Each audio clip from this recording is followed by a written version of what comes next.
There are people who live only for survival, others who chase meaning, and a rare few who dissolve into something far greater than themselves. Same world, same reality, but completely different levels of consciousness. In this video, we'll descend and perhaps ascend through these levels to understand how deeply we are really living and where our own minds truly lie. So, let's get into it.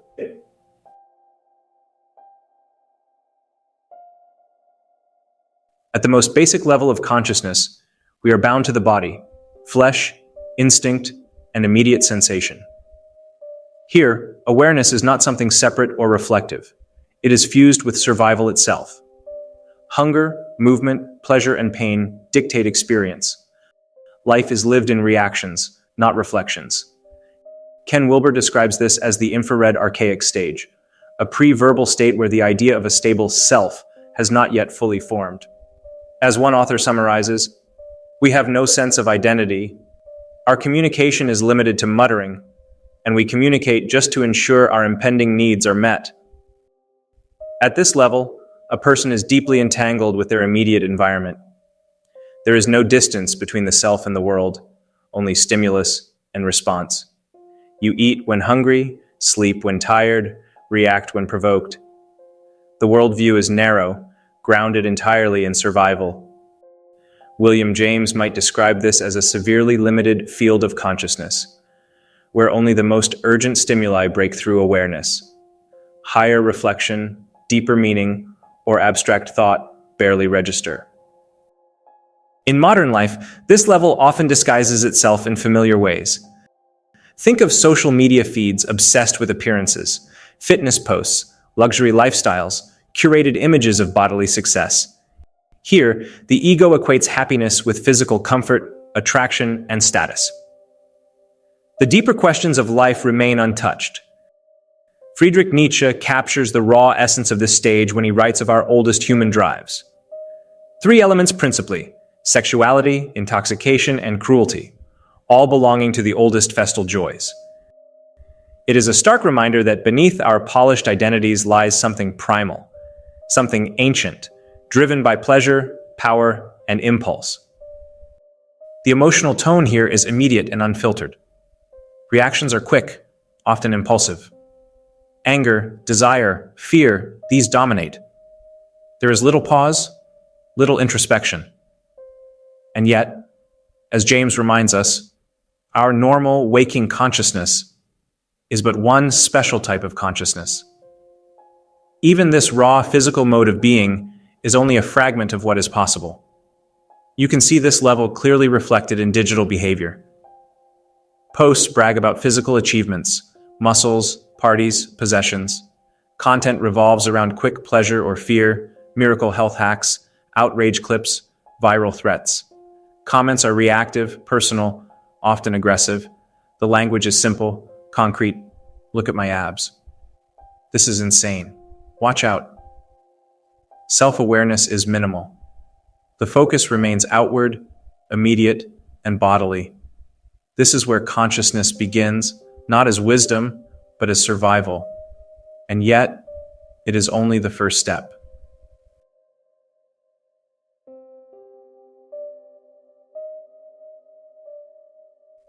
As we move beyond pure survival, a subtle shift begins. Consciousness is still rooted in the body, but now something more is felt. Not just flesh, but energy. Not just action, but flow. At this level, awareness expands into what many traditions call qi, life force, or subtle energy. Breathing, movement, and stillness are no longer just physical acts. They become channels of experience. Practices like yoga, dance, or meditation begin to feel like ways of tuning the self. According to one 6-layer model, the energetic layer is where chakras, energy flow, and vibrational sensing operate. Eastern thinkers like Laozi, and later Tesla, approached it at the level of physics. Here, consciousness becomes more sensitive, more fluid. The world is no longer just solid objects. It feels alive, interconnected, almost magical. Emotionally, This stage is still largely pre-rational, but far more imaginative than the raw instincts below. Language begins to shift. Words like vibe, aura, and manifestation appear. People start to believe in synchronicity, in the power of intention, in the idea that thoughts and feelings carry real energetic weight. At level 2, we begin to glimpse that wider universe of experience, something beyond logic, yet deeply felt. In modern life, this level is everywhere, especially online. Think of wellness influencers, spiritual content, or posts that say, good vibes only, crystals, Reiki, chakra alignment, meditation quotes. These dominate the space. There is a sense of wonder here, almost childlike, like rediscovering the mystery of existence. The ego is still present, still centered on the self, but it begins to soften. It starts to feel that something larger connects all beings. There is also a deeper intensity emerging. As Friedrich Nietzsche might frame it, this is the rise of the Dionysian spirit, ecstasy, intoxication, the loosening of boundaries. One could describe it as a moment where the individual begins to dissolve into something more fluid, more cosmic. In that tone, one might say people here become a bridge between the sensual and the sublime. At this stage, the ideas of Carl Jung also begin to stir. The rigid ego starts to crack, making space for symbols, dreams, and deeper psychological forces. As Jung famously suggested, until you make the unconscious conscious, it will shape your life and you will call it fate.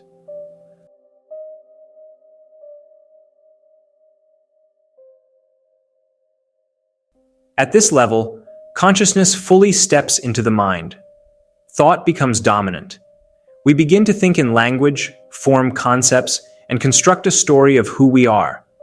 This is the emotional mental layer, the realm of ego, identity, logic, and emotion intertwined. As one description puts it, the seat of the ego, where logic, memory, and emotions govern behavior. Jung referred to this as the realm of the persona, social mask, and shadow, inner darkness. Here, the fluid, mystical sensitivity of level 2 solidifies into a defined self. We develop opinions, beliefs, values. We ask questions, judge others, defend our views. Emotions like love, anger, guilt, and pride are no longer raw impulses. They are processed through thought, narrated, justified. In developmental terms, this stage spans from mythic belief systems to rational thinking. The individual begins to rely on reason. Why do people believe this? What is true? What is right? The ego strengthens, and with it comes a sense of separation. I am me, and you are not. Friedrich Nietzsche's voice echoes powerfully at this stage. This is the domain of the will to power, the drive to assert oneself, to define meaning, to become something. His call rings out, become who you are. It is a stage of self-creation, but also inner conflict.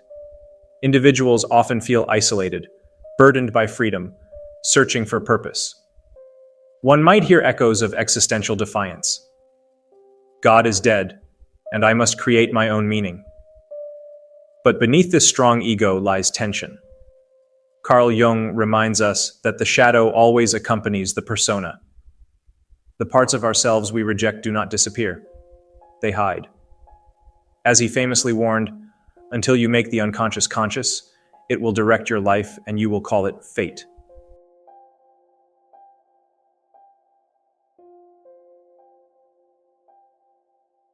Level 4 marks a profound turning point. Consciousness begins to withdraw from the outer world and the noise of the ego, moving inward toward something deeper, something more real.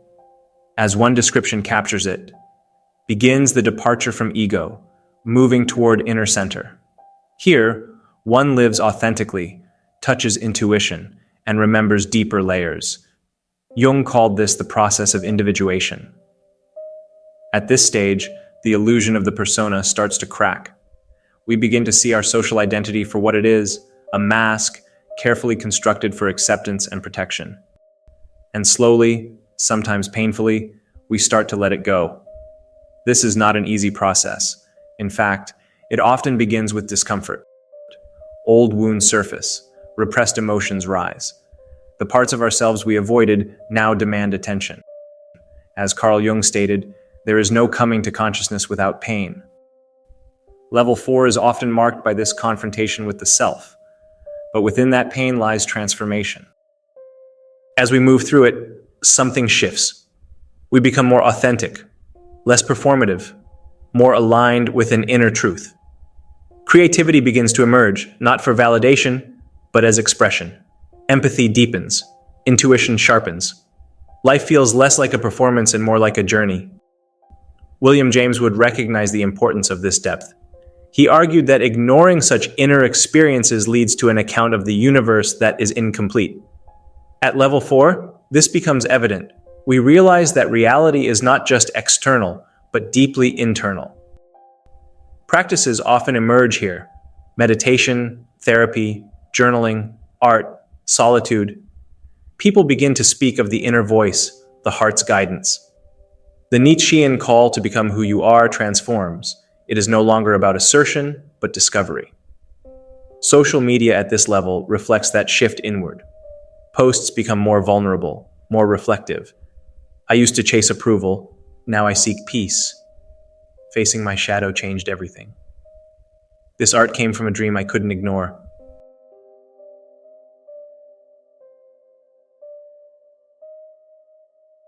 At level 5, something profound happens. The self begins to dissolve. Consciousness no longer feels confined to the individual body or mind. Instead, it expands into something vast, interconnected, and deeply unified. This is not religion in a rigid or dogmatic sense. It is something far more direct, an experience of oneness, surrender, and flow. One model describes it simply as union egolessness. At this level, the boundaries of the ego soften, even disappear. A person no longer acts from personal identity alone, but seems to move in harmony with a greater whole.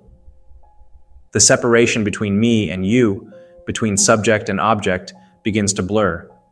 Compassion deepens, not as a moral effort, but as a natural state. Helping others feels like helping oneself, because the distinction itself starts to fade. In developmental terms, this aligns with what some call a world-centric perspective. The individual no longer sees life as a competition of separate wills, but as an interconnected system.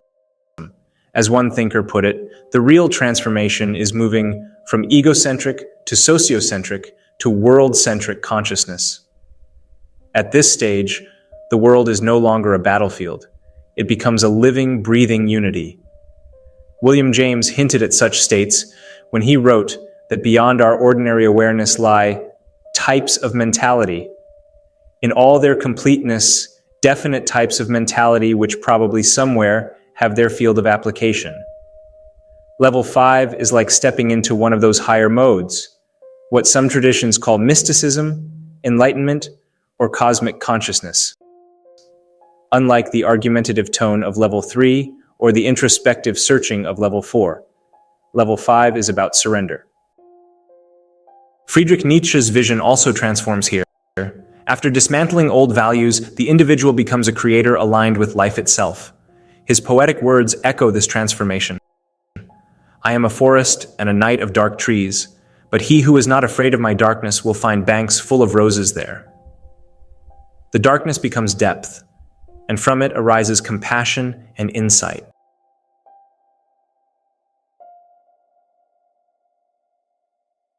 Level 6 represents the furthest horizon of consciousness, the point where even the sense of being a separate observer disappears entirely. Here, there is no longer an individual experiencing reality. There is only reality itself.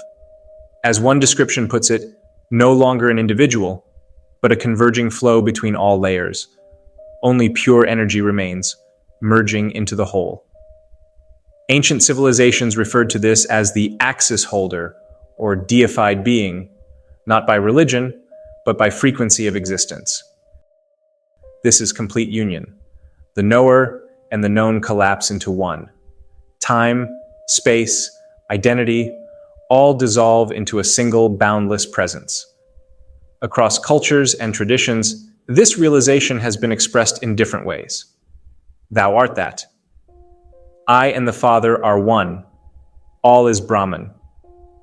Each phrase points to the same truth, though none can fully capture it. At this level, even the dualities that shaped earlier stages, self and other, light and dark, meaning and emptiness, are transcended. Everything is included. Everything is whole. Nietzsche's vision reaches its ultimate synthesis here. The chaos he once embraced, the abyss he dared to face, reveals itself not as destruction, but as unity. The Dionysian and Apollonian merge completely.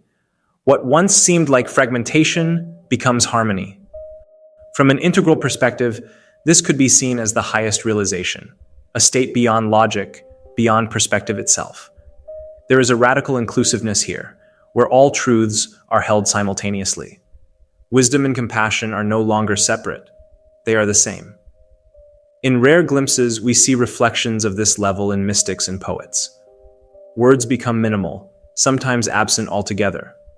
Expressions like, "Those who know do not speak, those who speak do not know," or simply peace,